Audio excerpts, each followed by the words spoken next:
बहुत पुरानी बात थी। एक गांव में शेखर नाम का एक व्यक्ति रहता था। वह बड़ा मेहनती था, किंतु गांव में कोई रोजगार नहीं था। उसने सोचा कि मैं शहर चला जाता हूँ, वहाँ मुझे मेरी योग्यता अनुसार मेहनत के पैसे मिल जाएंगे। यह सोचकर शेखर एक दिन अपने गांव से शहर की ओर चल पड़ा। शहर बहुत दूर था। चलते चलते शेखर थक चुका था। शेखर इतना थक गया था कि अब उससे बिल्कुल भी चला नहीं जा रहा था और वह थक कर वहीं बैठ गया।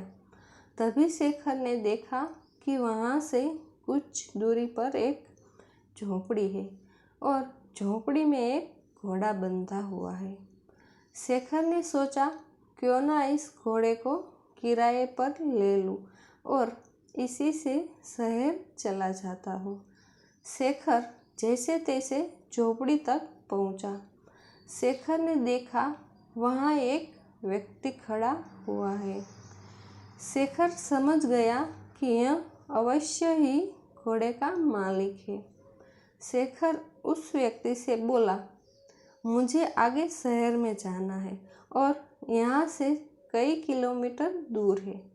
मैं बुरी तरीके से थक चुका हूँ, तो क्या मैं आपका घोड़ा ले सकता हूँ? इस पर घोड़े का मालिक झुंझलाते हुए बोला, तुम्हें क्या मैं घोड़ा ऐसे ही दे दूँ? शेखर बोला, मैं आपसे घोड़ा फ्री में नहीं लूँगा। इसके बदले में आपको घोड़े का किराया दूंगा। घोड़े का मालिक बोला, मैं तुम्हें घोड़ा किराए पर तो दे सकता हूँ, किंतु मुझे अभी दूसरे गांव जाना है। अगर तुम मुझे उस गांव तक छोड़ दो तो मैं यह घोड़ा तुम्हें किराए पर दे सकता हूँ। शेखर झट से तैयार हो गया। शेखर घोड़े पर आगे बैठ गया और घोड़े का मालिक पीछे बैठ गया। गर्मी के दिन थे, बहुत तेज धूप थी। दोनों चलते चलते थक गए और पसीने से तरबतर हो गए थे। शेखर बोला, बहुत तेज गर्मी है और थकान भी बहुत हो रही है, कहीं थोड़ी देर आराम कर लिया जाए तो। दोनों ने इधर उधर देखा, किंतु कहीं भी कोई पेड़ नहीं दिखा। तभी शेखर घोड़े से उतरा और घोड़े के ही छांव में बैठ गया। शेखर थोड़ी देर ही घोड़े की छांव में आराम कर पाया था कि यह सब देखकर घोड़े का मालिक बुरी तरीके से जल गया। घोड़े का मालिक बोला, मैंने तुम्हें घोड़ा किराए पर दिया है, उसकी छाया किराए पर नहीं दी है। तुम हटो यहाँ से, इस छाया पर मेरा अधिकार है और मैं यहाँ आराम करूँगा। यह सुनकर शेखर बोला, महानुभाव, आप यह कैसी बात कर रहे हो? मैंने अगर घोड़ा किराए पर लिया है तो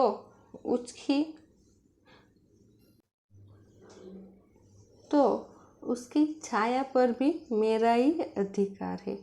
अगर आप चाहे तो आप भी इस छाया में मेरे साथ बैठकर आराम कर सकते हैं।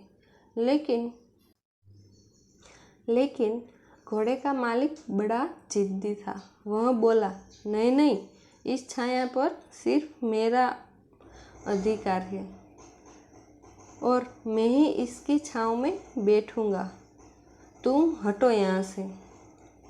इतनी छोटी सी बात पर दोनों में जोर जोर से बहस होने लगी और बात तू तू मैं से हाथापाई पर आ गई।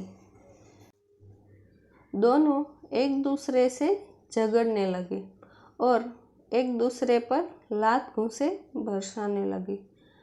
सुनसान जंगल में उसके बीच बचाव करने बचाव करने वाला भी कोई नहीं था। दोनों की लड़ाई देखकर घोड़ा भड़क गया और वहाँ से भाग गया। थोड़ी देर बाद जब घोड़े के मालिक ने घोड़े को देखा तो वह कहीं दिखाई नहीं दिया।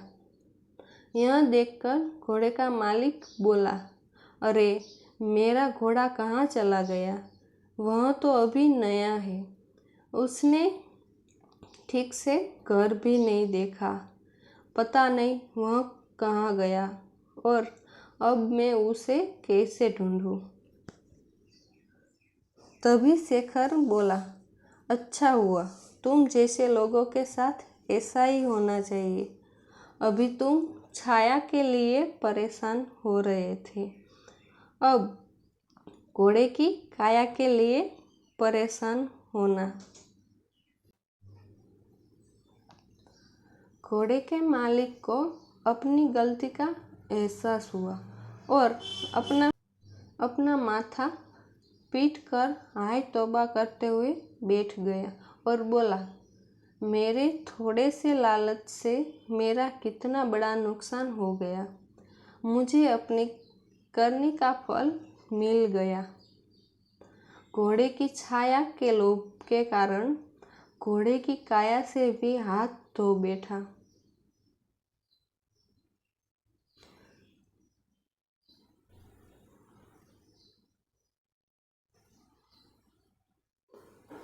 शिक्षा। इस कहानी से हमें शिक्षा मिलती है कि लालच बुरी बला है और कभी कभी छोटे से लोभ के कारण बहुत बड़ा नुकसान उठाना पड़ सकता है।